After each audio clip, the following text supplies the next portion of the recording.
Hi everybody, it's Tina. I'm back again like I said I would be. Excuse the voice. A lot of yelling going on this past weekend and such, and I've had to leave the house to do some essential work. So that's kind of like what inspired me to do this video, or the topic of this particular video. I had an experience that I want to share with you.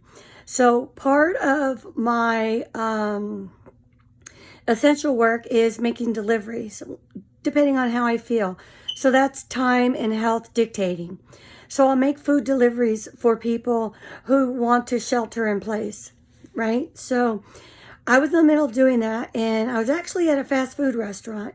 And usually it's a cafeteria style, but you can usually eat in kind of Chinese restaurant.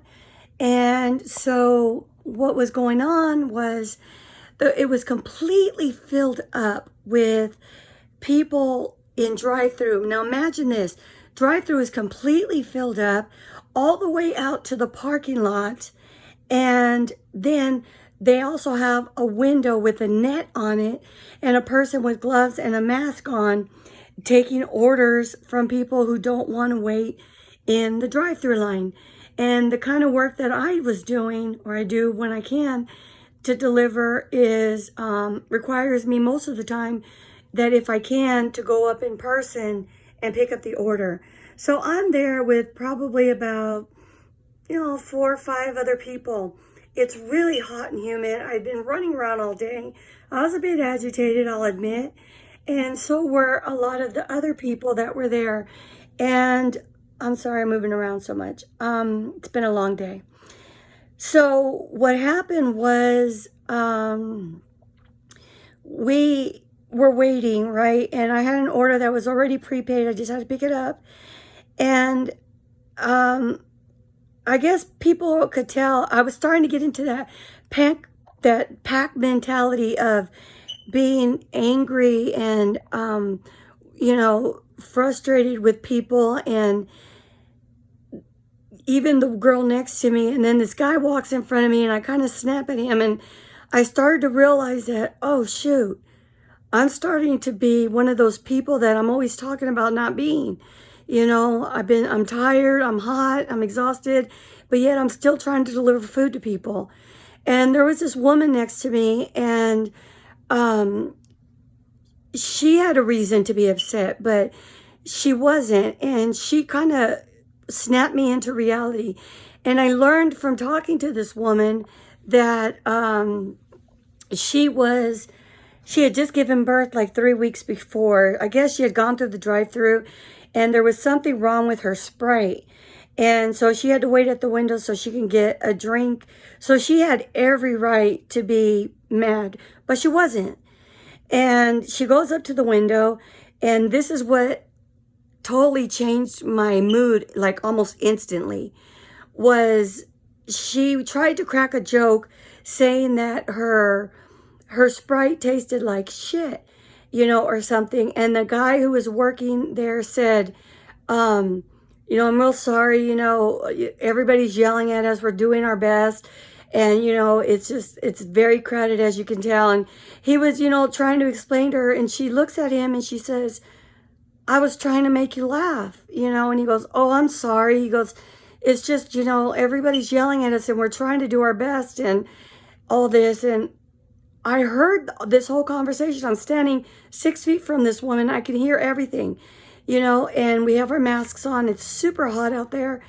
And then this other girl comes up. So she totally, and then I started talking to her, and that's how I knew that she had just had a baby 3 weeks before. And it helped change my patience level and my tolerance level and everything else that had to do with that particular visit.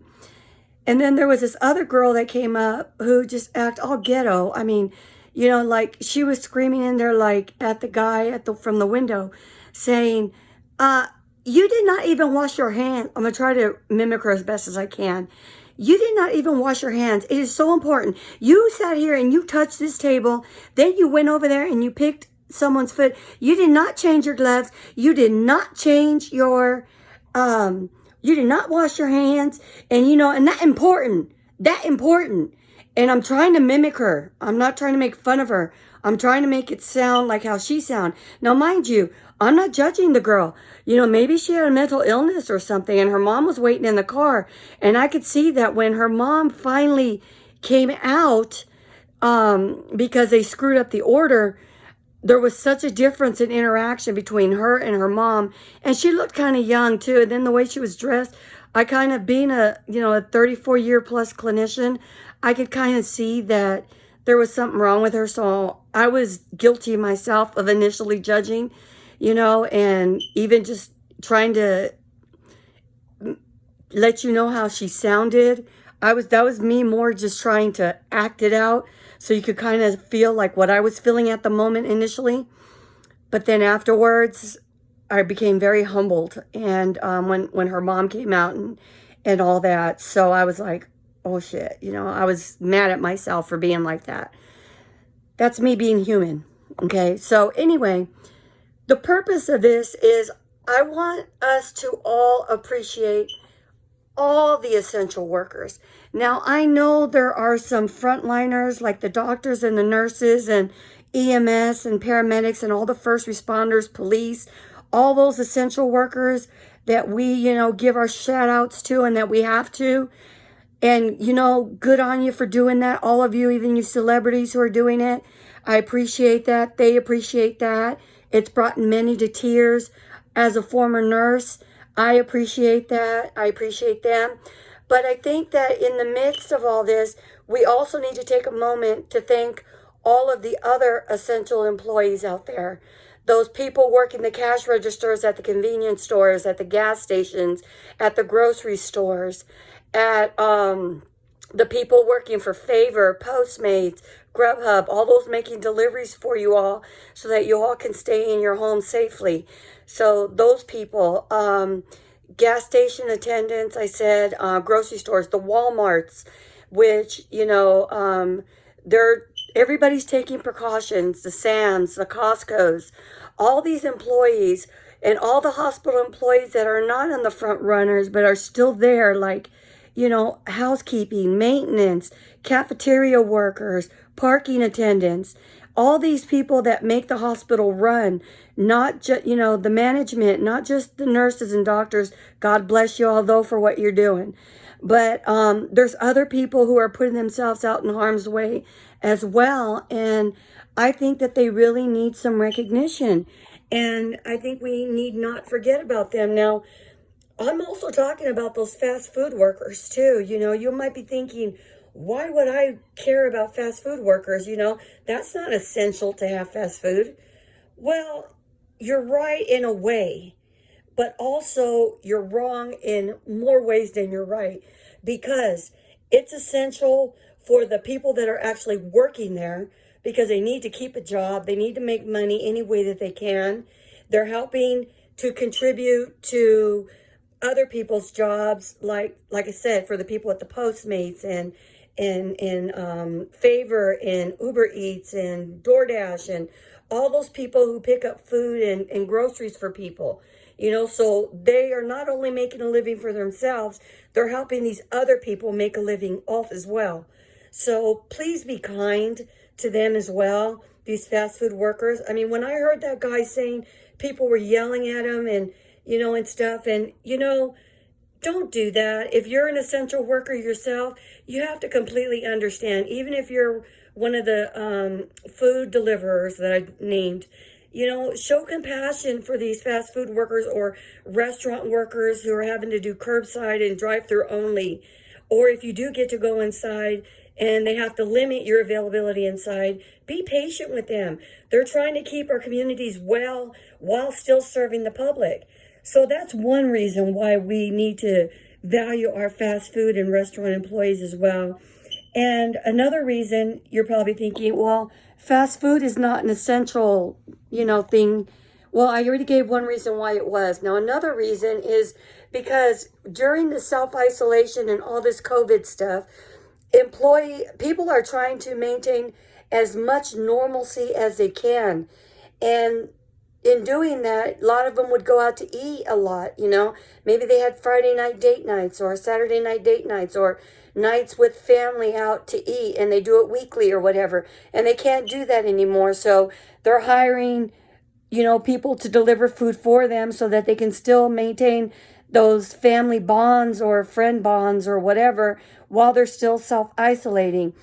Or they're hiring these food service companies to bring them their food, or they're having to go get it themselves, and they're frustrated because these places are booked and crowded, and the employees that are working there, they're not making a ton of money, but they're still out there risking their lives, following protocols, sanitizing and cleansing behind customers, adjusting their business so that business can stay in business, our economy can continue to flow, people can still feel a sense of normalcy in their lives while they're trying to recuperate, or stay well, but still try to have some kind of normalcy in their lives and within their families. So have a heart, will you?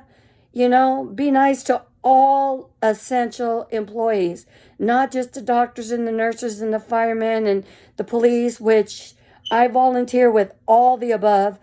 So, and like I said, I was a nurse for like up to 10 years. So I totally am grateful for them and our military and everybody else that has to continue moving on when a lot of people get to work from home. People have had to adjust working from home too. I mean, that's been an adjustment. So basically what I'm trying to say is appreciate all of our essential employees, because there's more out there than you think. And I probably broke it down for you in ways that you may already know, or maybe some of you didn't think about, because I know sometimes people have to point things out to me and I'm like, geez, you would think that I would have thought of that, but that's the beauty of collective thinking and conversations and things like this and social media. We can put our collective minds together. We can do anything. We can accomplish anything. You are something. You mean something. Always remember that. I'm always going to end my tapes with telling you that, or my videos. Yes, you could tell I'm aging myself when I say tapes. But that you are loved. You mean something. There's nothing wrong with you. You are not flawed. God loves you. I love you. I appreciate you watching my videos. I hope that you're learning from them. And I'm going to make videos regularly, so please subscribe if you like what I have to say, if you like where I'm coming from. Please comment on anything you might like me to talk about. If you like the videos, I'm open to constructive criticism, but please don't be mean. You don't have to be mean to be constructive. And I am open to feedback. I'm open to learning. I'm only human. I'm going to make mistakes. So as I'm saying in this video, have a heart. Not just for me, but for all essential employees. All right? So with all that said, I'm going to end now. And I thank you. You all have a great evening. I hope that you all are staying well, keeping safe, and love one another as you would want someone to love you. I love you. God bless. Peace.